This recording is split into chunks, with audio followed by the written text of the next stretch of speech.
bạn, chào mừng các bạn đã đến với kênh là Vui Cùng Cô Ti Ngọc nha. Và hôm nay mình sẽ giới thiệu cho các bạn cách làm slime để chúng ta chất nhiều màu quá để chúng ta chơi nha. Được rồi, đầu tiên cái liên hệ các bạn cần có là phẩm màu, chất rơm miệng.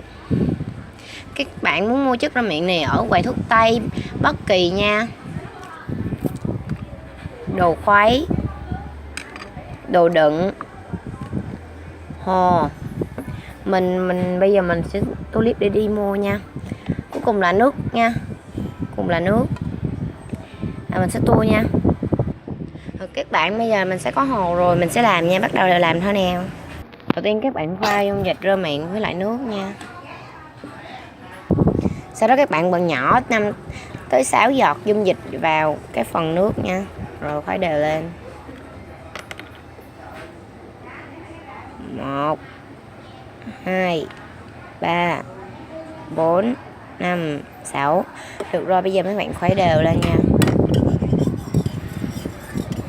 Rồi các bạn để dung dịch này qua một bên nha. Tiếp theo các bạn sẽ bỏ hồ vào đây nha. Các bạn đây là mình bỏ 6 chai rưỡi hồ nha. Thì mình sẽ bỏ là nước nha. Được rồi, bây giờ mình bỏ nước nè.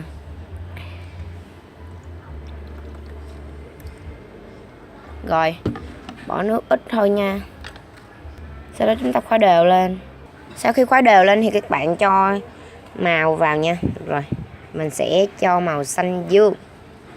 Các bạn mình đã cho 2 giọt màu xanh dương. Bây giờ mình khuấy đều lên cho các bạn xem. Đây, màu mình sẽ làm lợt cho nó xinh nha.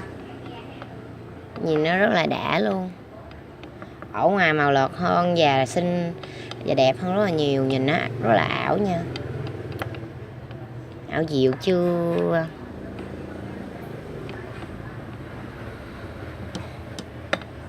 Rồi sau khi cho thì các bạn cho tiếp kim tuyến vào nha.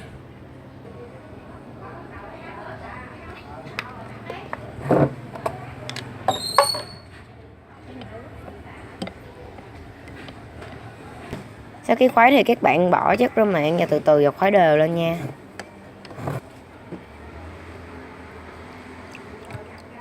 Rồi khuấy đều lên. Sau một thời gian khuấy thì mình đã khuấy được một cái slime rồi.